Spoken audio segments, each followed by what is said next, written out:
आज की इस वीडियो में हम आपको कुरान पाक की दो बेहद मुबारक सूरतें सुनाने जा रहे हैं, सूरह यासीन और सूरह रहमान। अगर आप इन दोनों सूरतों को सिर्फ एक बार सुन लेते हैं तो इंशाल्लाह आपके हर बिगड़े हुए काम में आसानी होगी और बंद रास्ते खुल जाएंगे। दोस्तों, सूरह यासीन को कुरान का दिल कहा जाता है और सूरह रहमान वो सूरत है जो दिल और रूह दोनों को सुकून देती है। ये ऐसी मुबारक सूरतें हैं कि इन्हें जिस भी नेक मकसद के साथ सुना जाए, अल्लाह ताला उस मकसद को पूरा फरमा देता है। जिस घर में इन सूरतों की तिलावत होती है वहाँ बरकतें नाजिल होती हैं, रहमतें उतरती हैं और अल्लाह ताला उस घर के लोगों को हर परेशानी, मुसीबत और बुराई से महफूज रखता है। अगर आप रोजाना सूरह यासीन और सूरह रहमान सुनने की आदत बना लें तो आपकी जिंदगी में कामयाबी के रास्ते आसान होते चले जाएंगे। अगर आपको लगता है कि आपके घर या कारोबार पर किसी की बुरी नजर है, लोग जलते हैं या रोजी रोटी में तंगी है, तो आप अपने घर या दुकान में ये दोनों सूरतें चला दें। इंशाल्लाह हर बुरी नजर, जादू टोना और नकारात्मक असर खत्म हो जाएगा और आपकी रोजी में भरपूर बरकत होगी। लेकिन एक अहम बात याद रखें, अगर आपने सुनना शुरू किया है तो इसे बीच में अधूरा न छोड़ें, पूरा सुनना बहुत जरूरी है।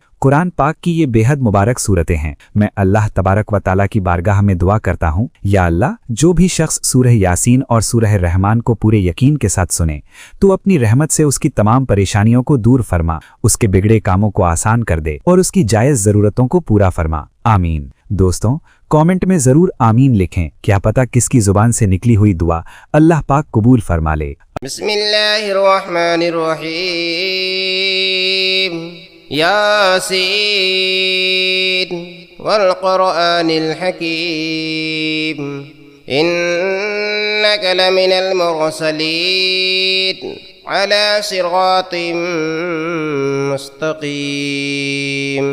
तंज़ीलल अज़ीज़िर रहीम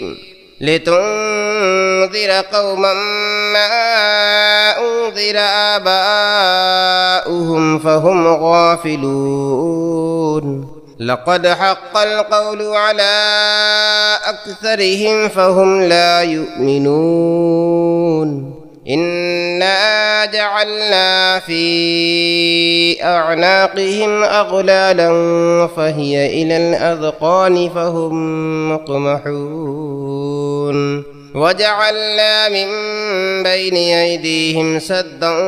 वमिन ख़ल्फ़िहिम सद्दन फ़अग़शयनाहुम फ़हुम ला युबसिरून वसवाउन अलैहिम अअन्ज़रतहुम अम लम तुन्ज़िरहुम ला युमिनून इन्नमा तुन्ज़िरु मन इत्तबअ अज़्ज़िक्र व ख़शियर रहमान बिलग़ैब फबश्शिरहु बिमग़फ़िरतिन व अज्रिन करीम। इन्ना नहनु नुह्यिल मौता व नक्तुबु मा क़द्दमू व आसारहुम व कुल्ल शैइन अहसयनाहु फ़ी इमामिन मुबीन। वضرب لهم مثلا أصحاب القرية إذ جاءها المرسلون إذ أرسلنا إليهم اثنين فكذبوهما فعززنا بثالث فقالوا إنا إليكم مرسلون قالوا ما أنتم إلا بشر مثلنا وما أنزل الرحمن من شيء إن أنتم إلا تكذبون قالوا ربنا يعلم إنا إليكم لمرسلون وما علينا إلا البلاغ المبين قالوا إنا تطيرنا بكم لئن لم تنتهوا لنرجمنكم وليمسنكم منا عذاب أليم قالوا طائركم معكم أئن ذكرتم بل أنتم قوم مسرفون وجاء من أقصى المدينة رجل يسعى قال يا قوم اتبعوا المرسلين اتبعوا من لا يسألكم أجرا وهم مهتدون وما لي لا أعبد الذي فطرني وإليه ترجعون أأتخذ من دونه آلهة إن يردني الرحمن بضر لا تغني عني شفاعتهم شيئا ولا ينقذون إني إذا لفي ضلال مبين إني آمنت بربكم فاسمعون قيل ادخل الجنة قال يا ليت قومي يعلمون بما غفر لي ربي وجعلني من المكرمين وما أنزلنا على قومه من بعده من جند من السماء وما كنا منزلين إن كانت إلا صيحة واحدة فإذا هم خامدون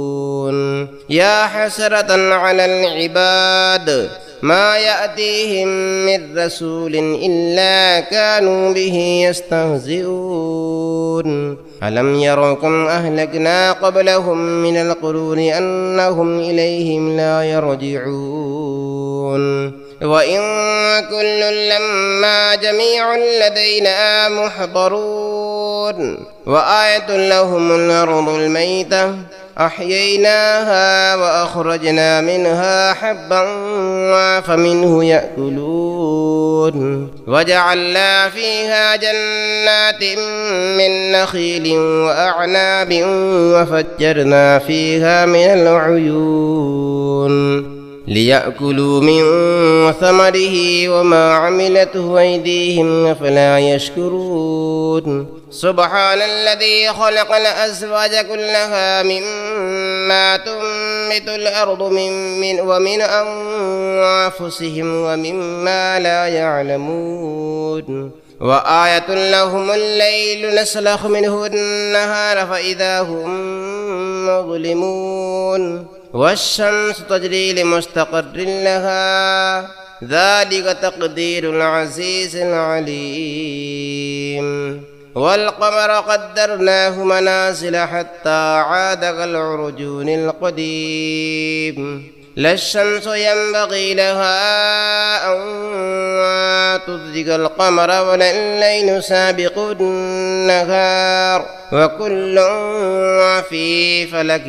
يسبحون وآية لهم أنا حملنا ذريتهم في الفلك المشحون وخلقنا لهم من مثله ما يركبون وإن نشأ نغرقهم فلا صريخ لهم ولا هم ينقذون إلا رحمة منا ومتاعا إلى حين وإذا قيل لهم اتقوا ما بين أيديكم وما خلفكم لعلكم ترحمون وما تأتيهم من آية من آيات ربهم إلا كانوا عنها معرضين وإذا قيل لهم أنفقوا مما رزقكم الله قال الذين كفروا للذين آمنوا أنطعم من لو يشاء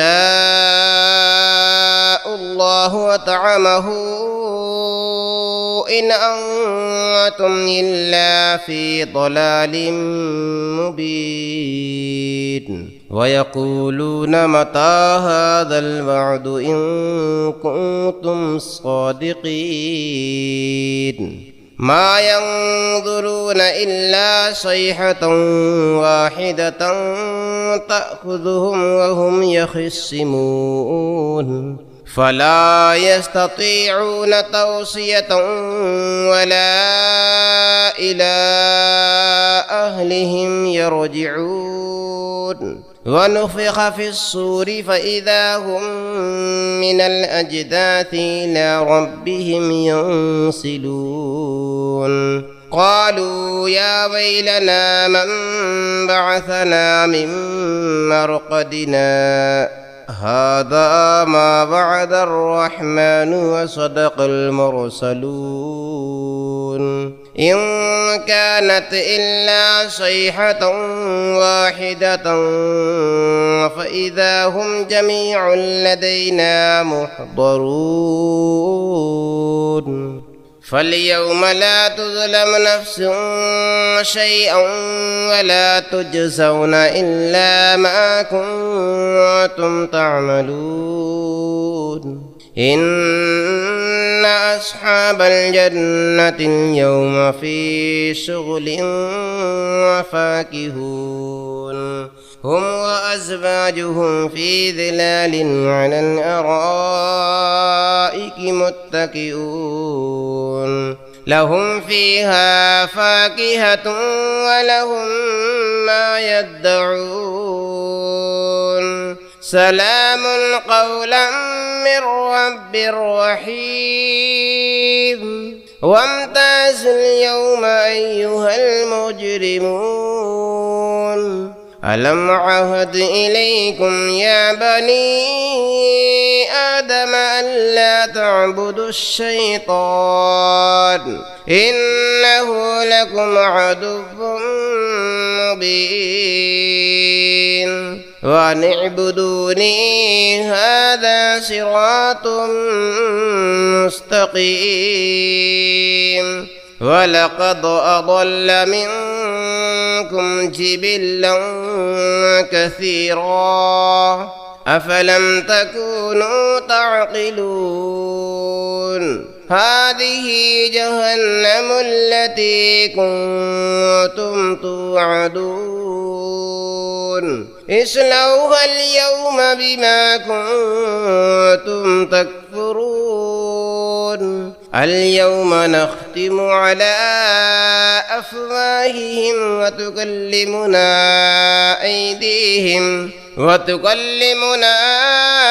أيديهم وتشهد أرجلهم بما كانوا يكسبون ولو نشاء لطمسنا على أعينهم فاستبقوا الصراط فأنى يبصرون ولو نشاء لمسخناهم على مكانتهم فما استطاعوا مضيا ولا يرجعون ومن نعمره ننكسه في الخلق أفلا يعقلون وما علمناه الشعر وما ينبغي له إن هو إلا ذكر وقرآن مبين لينذر من كان حيا ويحق القول على الكافرين أولم يروا أنا خلقنا لهم مما عملت أيدينا أنعاما فهم لها مالكون وظللنا لهم ومنها ركوبهم ومنها يأكلون ولهم فيها منافع ومشارب أفلا يشكرون واتخذوا من دون الله آلهة لعلهم ينصرون فلا يستطيعون نصرهم وهم لهم جند محضرون فلا يحزنك قولهم إنا نعلم ما يسرون وما يعلنون أولم ير الإنسان أنا خلقناه من نطفة فإذا هو خصيم مبين وضرب لنا مثلا ونسي خلقه قال من يحيي العظام وهي رميم قل يحييها الذي أنشأها أول مرة وهو بكل شيء عليم الذي جعل لكم من الشجر الأخضر نارا فإذا أنتم منه توقدون أوليس الذي خلق السماوات والأرض بقادر على أن يخلق مثلهم بلى وهو الخلاق العليم إنما أمره إذا أراد شيئا أن يقول له كن فيكون فسبحان الذي بيده ملكوت كل شيء وإليه ترجعون صدق الله العظيم بسم الله الرحمن الرحيم الرحمن علم القرآن خلق الإنسان علمه البيان الشمس والقمر بحسبان والنجم والشجر يسجدان والسماء رفعها ووضع الميزان ألا تطغوا في الميزان وأقيموا الوزن بالقسط ولا تخسروا الميزان والأرض وضعها للأنام فيها فاكهة والنخل ذات الأكمام والحب ذو العصف والريحان فبأي آلاء ربكما تكذبان خلق الإنسان من صلصال كالفخار وخلق الجان من مارج من نار فبأي آلاء ربكما تكذبان رب المشرقين ورب المغربين فبأي آلاء ربكما تكذبان مرج البحرين يلتقيان بينهما برزخ لا يبغيان فبأي آلاء ربكما تكذبان يخرج منهما اللؤلؤ والمرجان فبأي آلاء ربكما تكذبان وله الجوار المنشآت في البحر كالأعلام فبأي آلاء ربكما تكذبان كل من عليها فان ويبقى وجه ربك ذو الجلال والإكرام فبأي آلاء ربكما تكذبان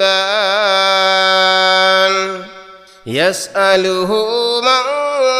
في السماوات والأرض كل يوم هو في شأن فبأي آلاء ربكما تكذبان سنفرغ لكم أيها الثقلان فبأي آلاء ربكما تكذبان يا معشر الجن والإنس إن استطعتم أن تنفذوا من أقطار السماوات والأرض فانفذوا لا تنفذون إلا بسلطان فبأي آلاء ربكما تكذبان يرسل عليكما شواظ من نار ونحاس فلا تنتصران فبأي آلاء ربكما تكذبان فإذا انشقت السماء فكانت وردة كالدهان فبأي آلاء ربكما تكذبان فيومئذ لا يسأل عن ذنبه إنس ولا جان فبأي آلاء ربكما تكذبان يعرف المجرمون بسيماهم فيؤخذ بالنواصي والأقدام فبأي آلاء ربكما تكذبان هذه جهنم التي يكذب بها المجرمون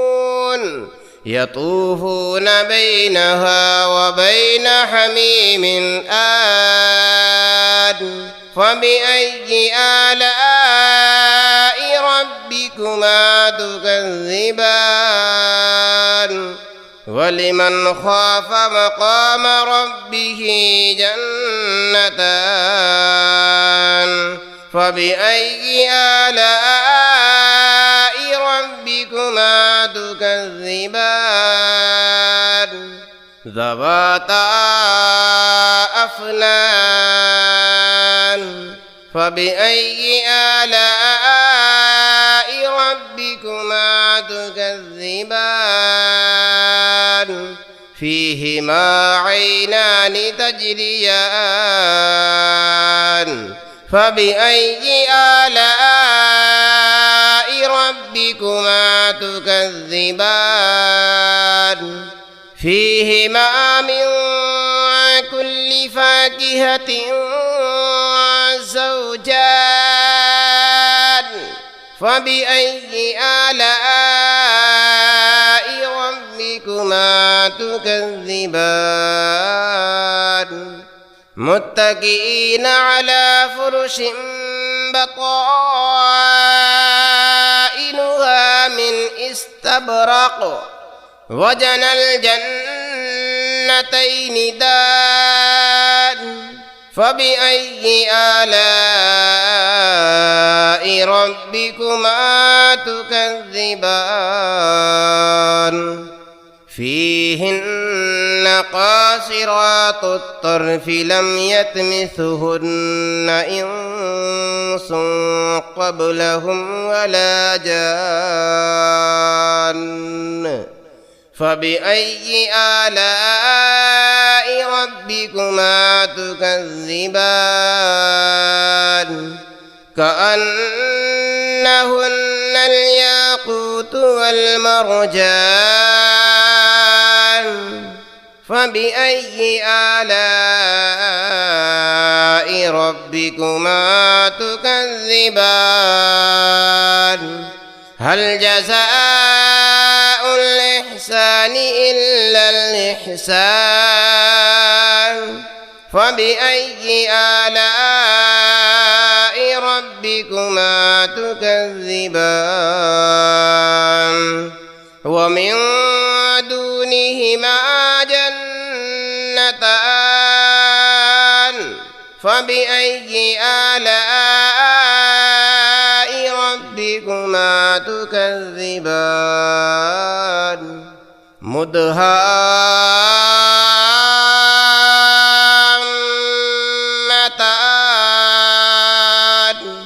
فبأي آلاء ربكما تكذبان فيهما عينان نضاختان فبأي آلاء ربكما تكذبان فيهما فاكهة ونخل ورمان فبأي آلاء ربكما تكذبان فيهن خيرات حسان فبأي آلاء ربكما تكذبان حور مقصورات في الخيام فبأي آلاء ربكما تكذبان لم يطمثهن إنس قبلهم ولا جان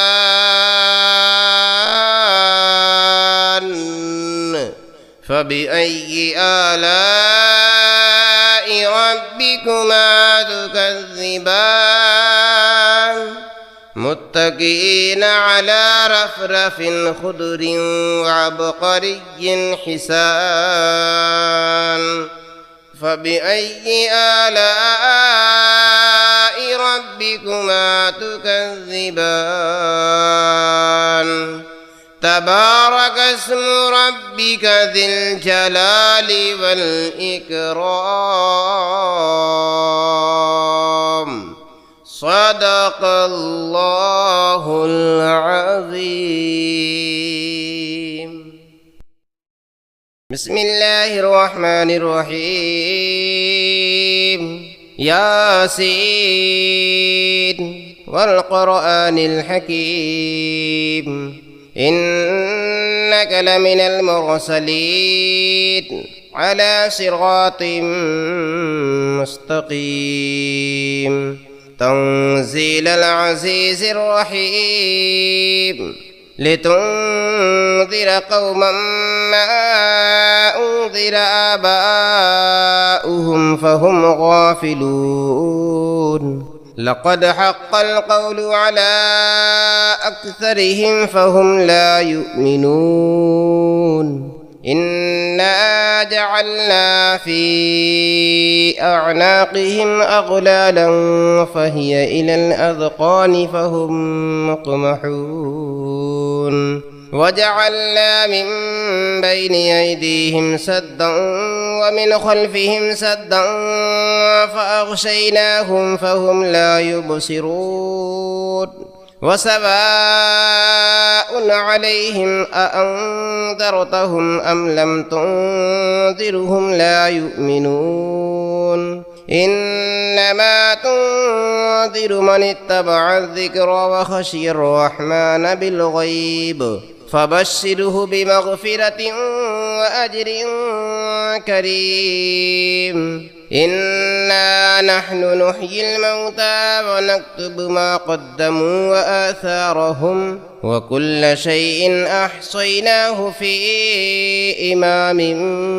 مبين واضرب لهم مثلا أصحاب القرية إذ جاءها المرسلون إذ أرسلنا إليهم اثنين فكذبوهما فعززنا بثالث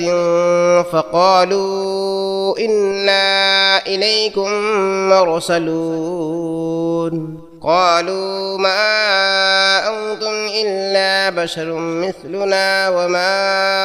أنزل الرحمن من شيء إن أنتم إلا تكذبون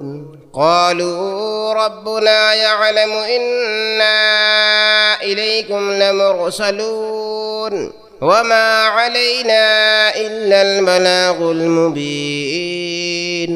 قالوا إنا تطيرنا بكم لئن لم تنتهوا لنرجمنكم وليمسنكم منا عذاب أليم قالوا طائركم معكم أئن ذكرتم بل أنتم قوم مسرفون وجاء من أقصى المدينة رجل يسعى قال يا قوم اتبعوا المرسلين اتبعوا من لا يسألكم أجرا وهم مهتدون وما لي لا أعبد الذي فطرني وإليه ترجعون أأتخذ من دونه آلهة إن يردني الرحمن بضر لا تغني عني شفاعتهم شيئا ولا ينقذون إني إذا لفي ضلال مبين إني آمنت بربكم فاسمعون قيل ادخل الجنة قال يا ليت قومي يعلمون بما غفر لي ربي وجعلني من المكرمين وما أنزلنا على قومه من بعده من جند من السماء وما كنا منزلين إن كانت إلا صيحة واحدة فإذا هم خامدون يا حسرة على العباد ما يأتيهم من رسول إلا كانوا به يستهزئون ألم يروا كم أهلكنا قبلهم من القرون أنهم إليهم لا يرجعون وإن كل لما جميع لدينا محضرون وآية لهم الأرض الميتة أحييناها وأخرجنا منها حبا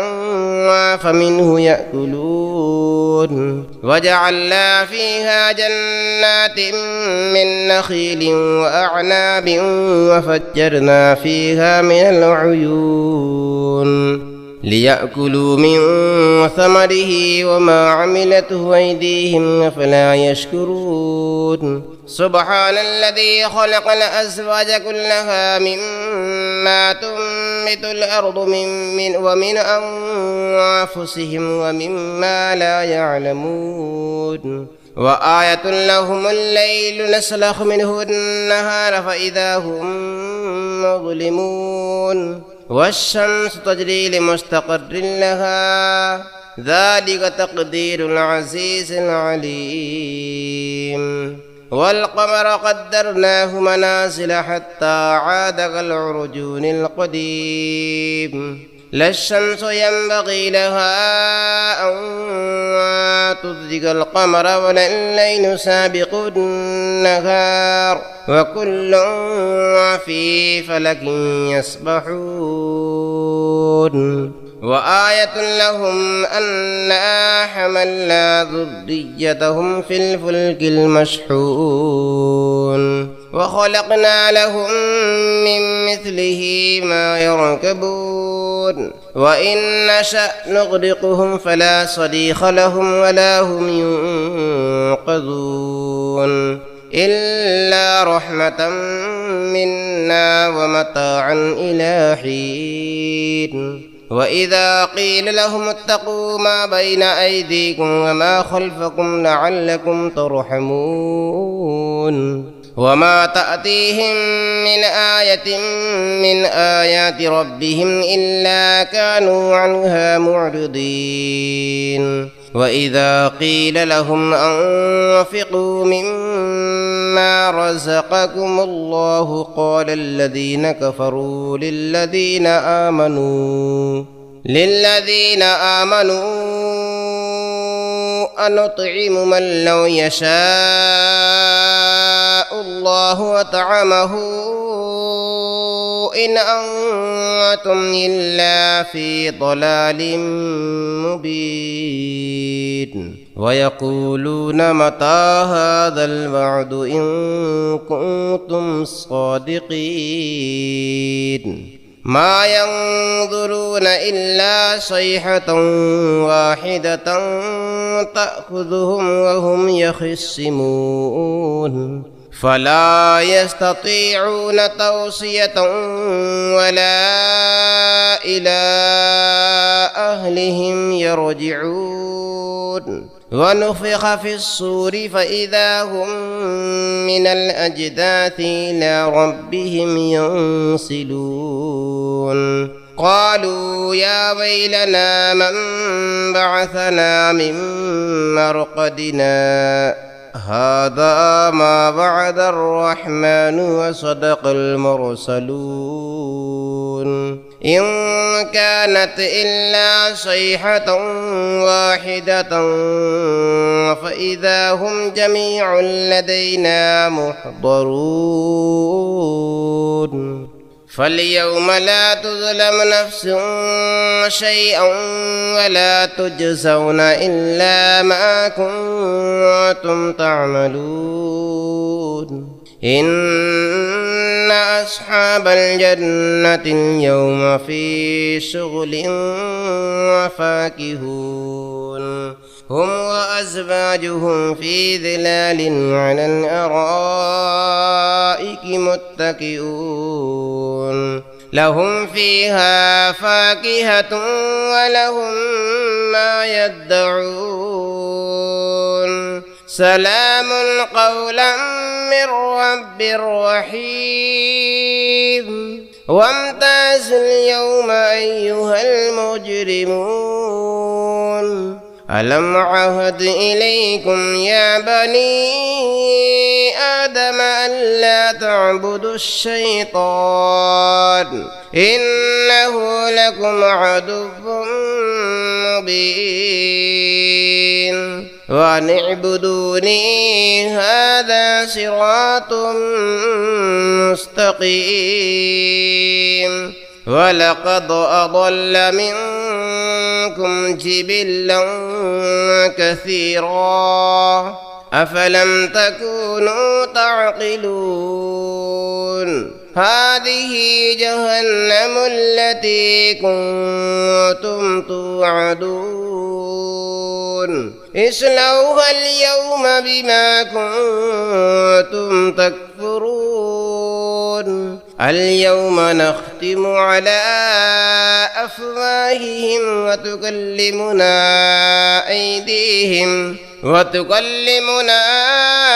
أيديهم وتشهد أرجلهم بما كانوا يكسبون ولو نشاء لطمسنا على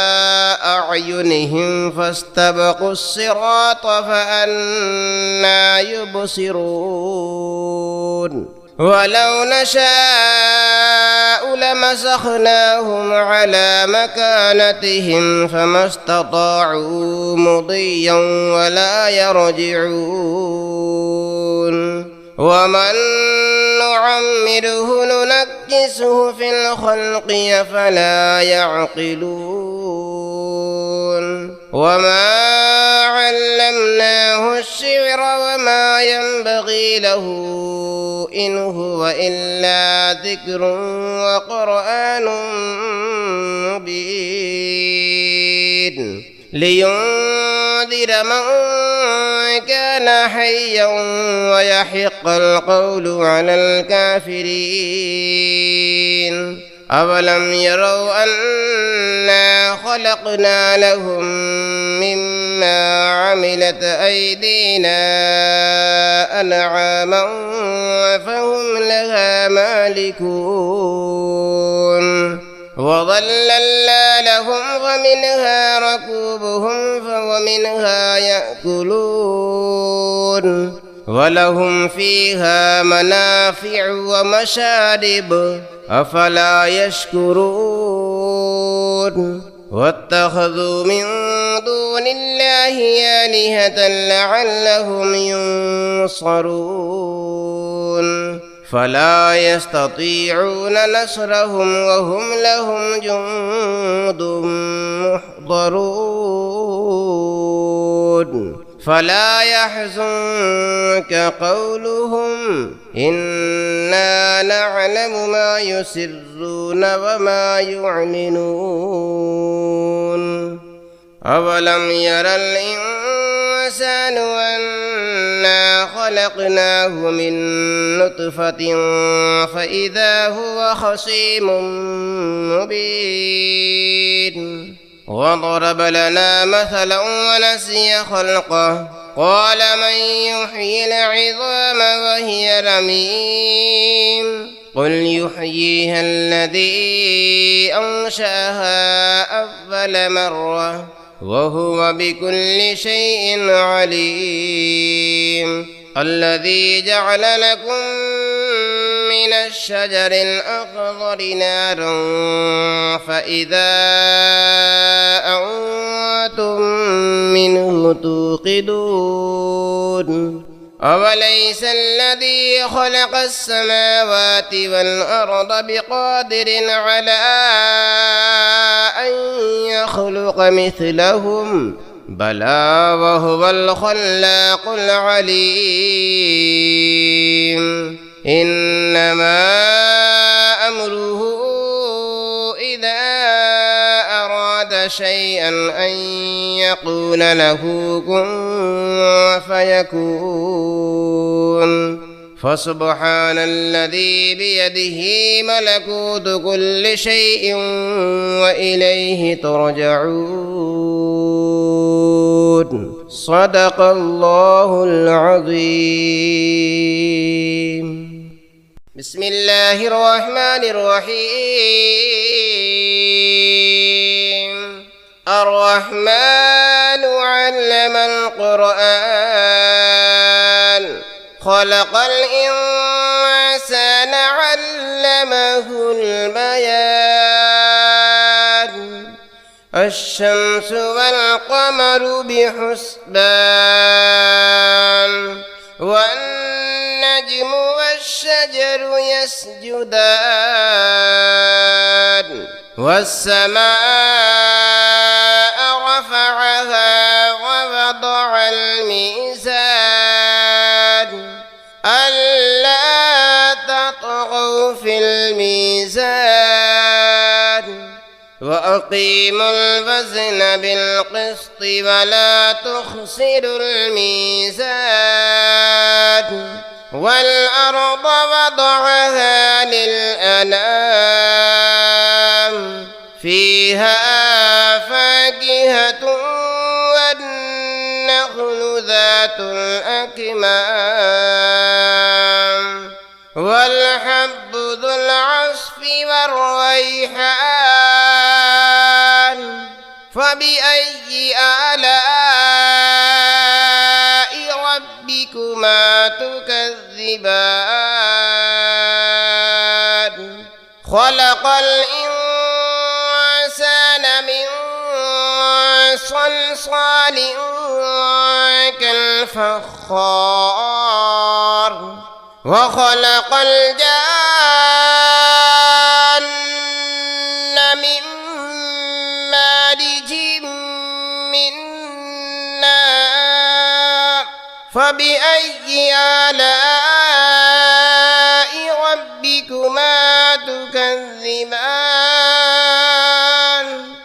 رب المشرقين ورب المغربين فبأي آلاء ربكما تكذبان مرج البحرين يلتقيان بينهما برزخ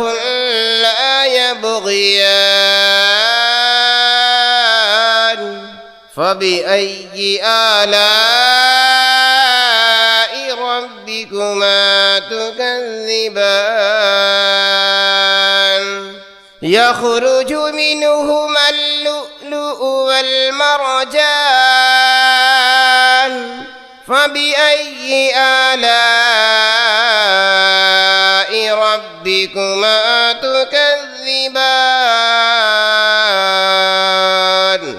وله الجوار المنشآت في البحر كالأعلام فبأي آلاء ربكما تكذبان كل من عليها فان ويبقى وجه ربك ذو الجلال والإكرام فبأي آلاء ربكما تكذبان يسأله من في السماوات والأرض كل يوم هو في شأن فبأي آلاء ربكما تكذبان سنفرغ لكم أيها الثقلان فبأي آلاء ربكما تكذبان يا معشر الجن والإنس إن استطعتم أن تنفذوا من أقطار السماوات والأرض فانفذوا لا تنفذون إلا بسلطان فبأي آلاء ربكما تكذبان يرسل عليكما شواظ من نار ونحاس فلا تنتصران فبأي آلاء ربكما تكذبان فإذا انشقت السماء فكانت وردة كالدهان فبأي آلاء ربكما تكذبان فيومئذ لا يسأل عن ذنبه إنس ولا جان فبأي آلاء ربكما تكذبان يعرف المجرمون بسيماهم فيؤخذ بالنواصي والأقدام فبأي آلاء ربكما تكذبان هذه جهنم التي يكذب بها المجرمون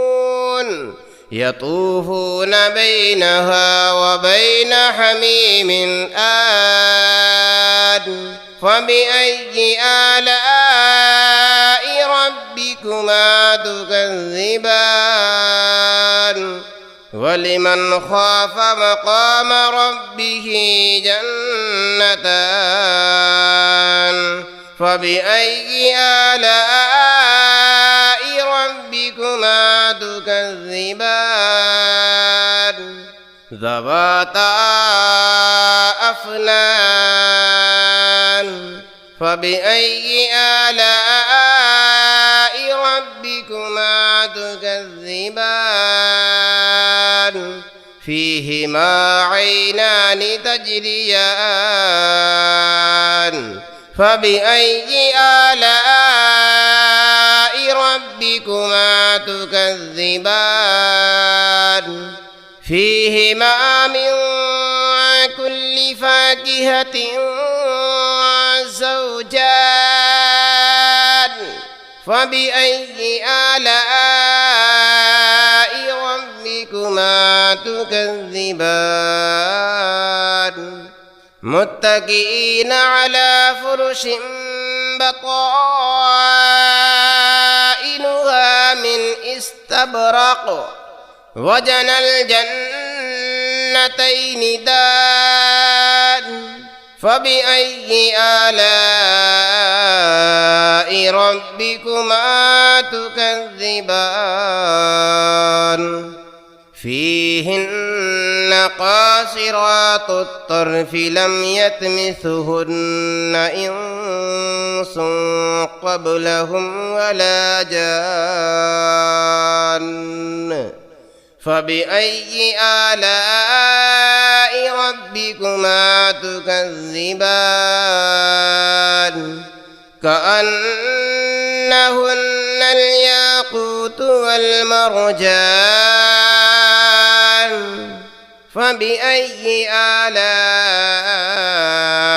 ربكما تكذبان هل جزاء الإحسان إلا الإحسان فبأي آلاء ربكما تكذبان ومن دونهما جنتان فبأي آلاء ربكما تكذبان مدهامتان فبأي آلاء ربكما تكذبان فيهما عينان نضاختان فبأي آلاء ربكما تكذبان فيهما فاكهة ونخل ورمان فبأي آلاء ربكما تكذبان فيهن خيرات حسان فبأي آلاء ربكما تكذبان حور مقصورات في الخيام فبأي آلاء ربكما تكذبان لم يطمثهن إنس قبلهم ولا جان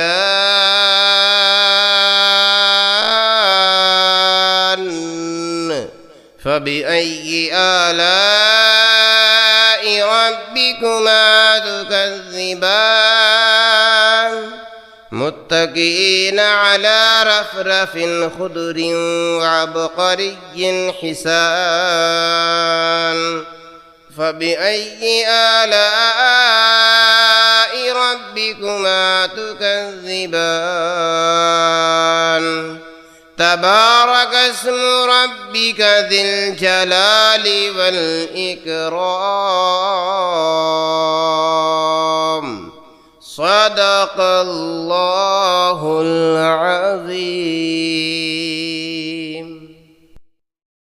بسم الله الرحمن الرحيم ياسين والقرآن الحكيم إنك لمن المرسلين على صراط مستقيم تنزيل العزيز الرحيم لتنذر قوما ما أنذر آباؤهم فهم غافلون لقد حق القول على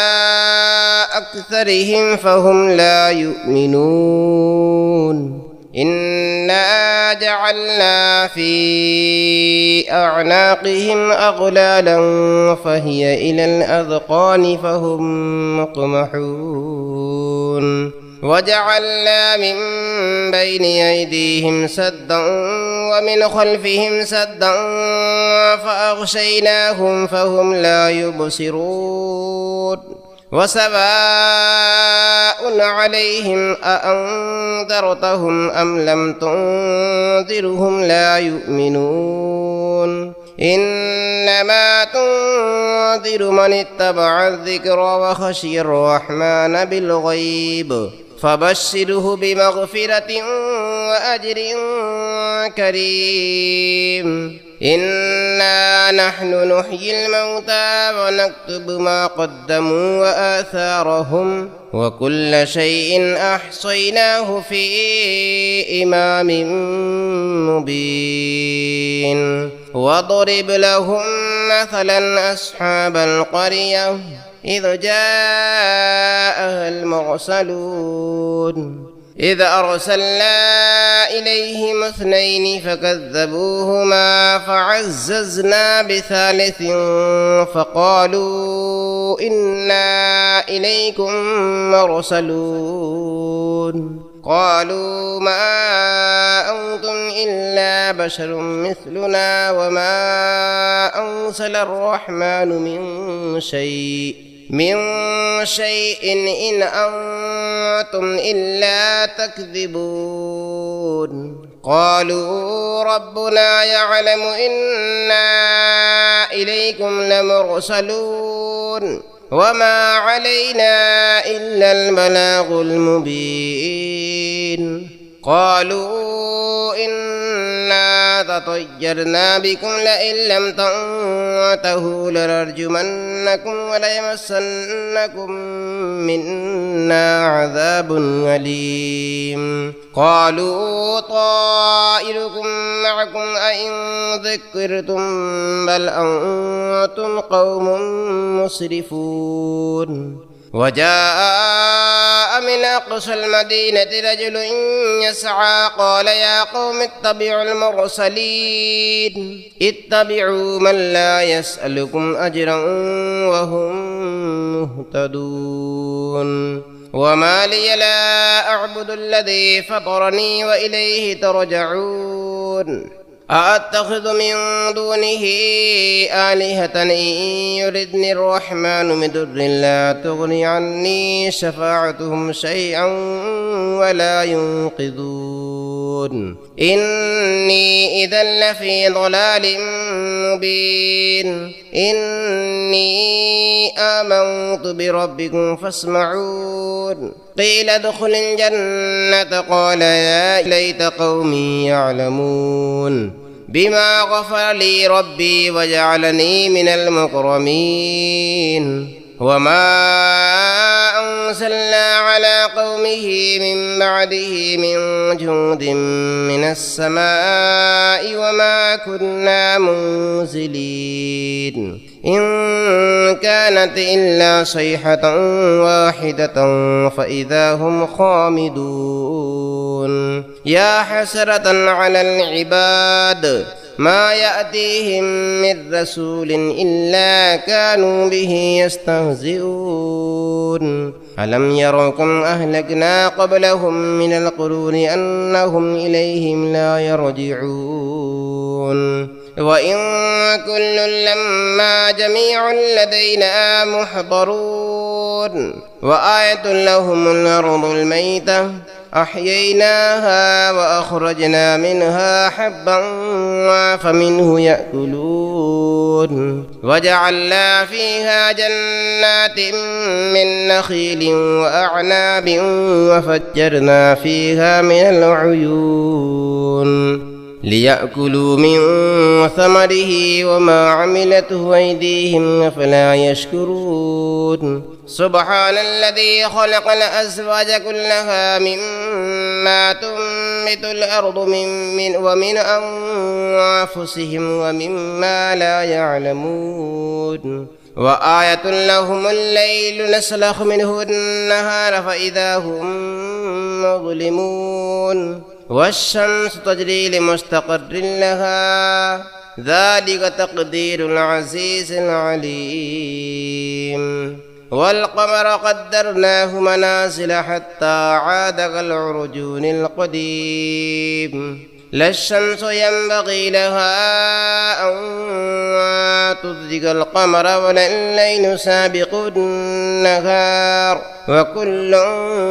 في فلك يسبحون وآية لهم أنا حملنا ذريتهم في الفلك المشحون وخلقنا لهم من مثله ما يركبون وإن نشأ نغرقهم فلا صريخ لهم ولا هم ينقذون إلا رحمة منا ومتاعا إلى حين وإذا قيل لهم اتقوا ما بين أيديكم وما خلفكم لعلكم ترحمون وما تأتيهم من آية من آيات ربهم إلا كانوا عنها معرضين وإذا قيل لهم أنفقوا مما رزقكم الله قال الذين كفروا للذين آمنوا أنطعم من لو يشاء الله وطعمه إن أنتم إلا في ضلال مبين ويقولون متى هذا الوعد إن كنتم صادقين ما ينظرون إلا صيحة واحدة تأخذهم وهم يخصمون فلا يستطيعون توصية ولا إلى أهلهم يرجعون ونفخ في الصور فإذا هم من الأجداث إلى ربهم ينسلون قالوا يا ويلنا من بعثنا من مرقدنا هذا ما وعد الرحمن وصدق المرسلون إن كانت إلا صيحة واحدة فإذا هم جميع لدينا محضرون فاليوم لا تظلم نفس شيئا ولا تجزون إلا ما كنتم تعملون إن أصحاب الجنة اليوم في شغل وفاكهون هم وأزواجهم في ظلال على الأرائك متكئون لهم فيها فاكهة ولهم ما يدعون سلام قولا من رب رحيم وامتازوا اليوم أيها المجرمون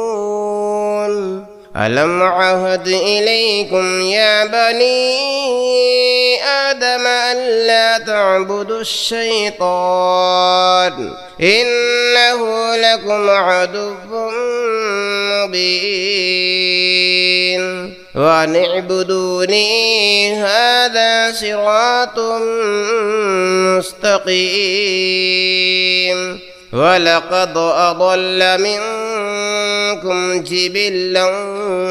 كثيرا أفلم تكونوا تعقلون هذه جهنم التي كنتم توعدون اصلوها اليوم بما كنتم تكفرون اليوم نختم على أفواههم وتكلمنا أيديهم وتشهد أرجلهم بما كانوا يكسبون ولو نشاء لطمسنا على أعينهم فاستبقوا الصراط فأنى يبصرون ولو نشاء لمسخناهم على مكانتهم فما استطاعوا مضيا ولا يرجعون ومن نعمره ننكسه في الخلق أفلا يعقلون وما علمناه الشعر وما ينبغي له إن هو إلا ذكر وقرآن مبين لينذر من كان حيا ويحق القول على الكافرين أولم يروا أنا خلقنا لهم مما عملت أيدينا أنعاما فهم لها مالكون وظللنا لهم ومنها ركوبهم ومنها يأكلون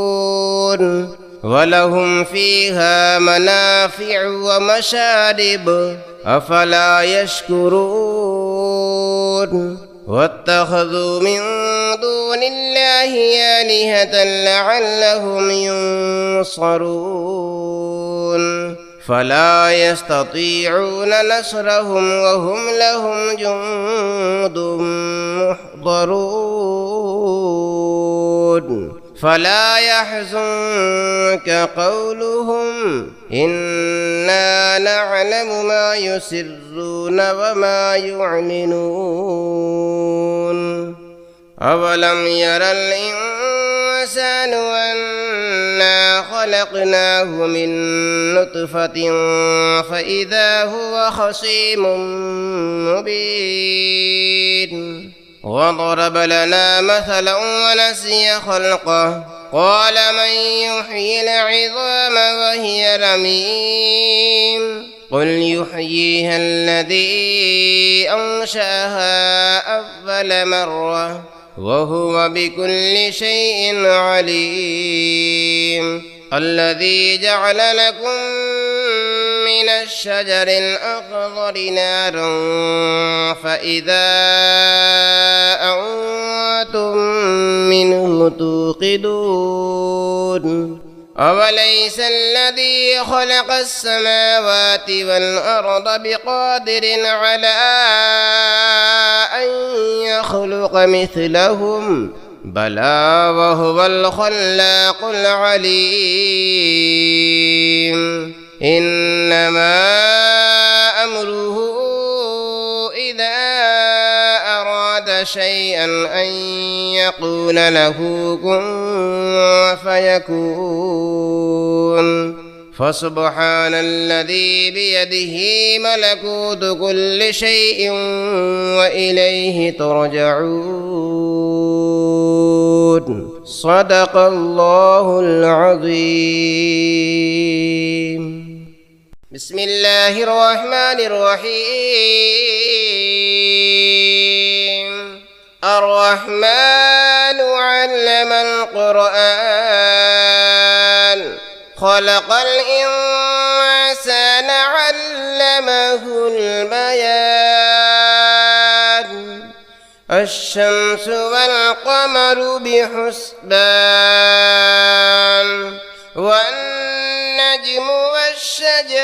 يسجدان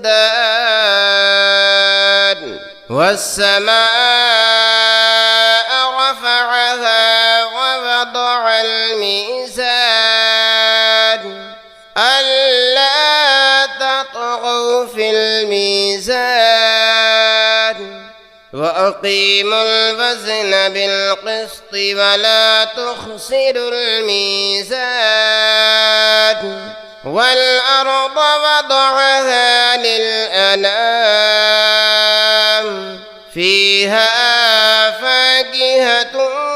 والنخل ذات الأكمام والحب ذو العصف والريحان فبأي آلاء ربكما تكذبان خلق الإنسان من صلصال كالفخار وخلق الجان من مارج من نار فبأي آلاء ربكما تكذبان رب المشرقين ورب المغربين فبأي آلاء ربكما تكذبان مرج البحرين يلتقيان بينهما برزخ لا يبغيان فبأي آلاء ربكما تكذبان يخرج منهما اللؤلؤ والمرجان فبأي آلاء ربكما تكذبان وله الجوار المنشآت في البحر كالأعلام فبأي آلاء ربكما تكذبان كل من عليها فان ويبقى وجه ربك ذو الجلال والإكرام فبأي آلاء ربكما تكذبان يسأله من في السماوات والأرض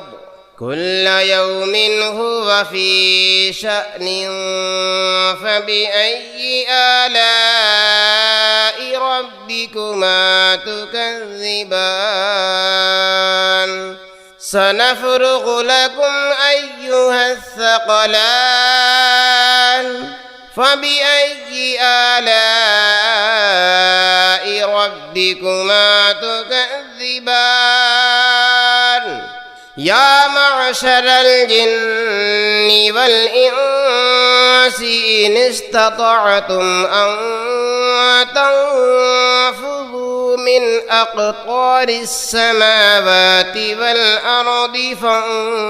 فانفذوا لا تنفذون إلا بسلطان فبأي آلاء ربكما تكذبان يرسل عليكما شواظ من نار ونحاس فلا تنتصران فبأي آلاء ربكما تكذبان فإذا انشقت السماء فكانت وردة كالدهان فبأي آلاء ربكما تكذبان فيومئذ لا يسأل عن ذنبه إنس ولا جان فبأي آلاء ربكما تكذبان يعرف المجرمون بسيماهم فيؤخذ بالنواصي والأقدام فبأي آلاء ربكما تكذبان هذه جهنم التي يكذب بها المجرمون يطوفون بينها وبين حميم آن فبأي آلاء ربكما تكذبان ولمن خاف مقام ربه جنتان فبأي آلاء ربكما تكذبان ذواتا أفنان فبأي آلاء ربكما تكذبان فيهما عينان تجريان فبأي آلاء ربكما تكذبان فيهما من كل فاكهة زوجان فبأي آلاء ربكما تكذبان متكئين على فرش بطائنها من استبرق وجنى الجنتين دان فبأي آلاء ربكما تكذبان فيهن قاصرات الطرف لم يطمثهن إنس قبلهم ولا جان فبأي آلاء ربكما تكذبان كأنهن الياقوت والمرجان فبأي آلاء ربكما تكذبان هل جزاء الإحسان إلا الإحسان فبأي آلاء ربكما تكذبان ومن دونهما جنتان فبأي آلاء ربكما تكذبان مدهامتان فبأي آلاء ربكما تكذبان فيهما عينان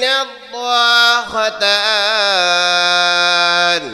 فبأي آلاء ربكما تكذبان فيهما فاكهة ونخل ورمان فبأي آلاء ربكما تكذبان فيهن خيرات حسان فبأي آلاء ربكما تكذبان حور مقصورات في الخيام فبأي آلاء ربكما تكذبان لم يطمثهن إنس قبلهم ولا جان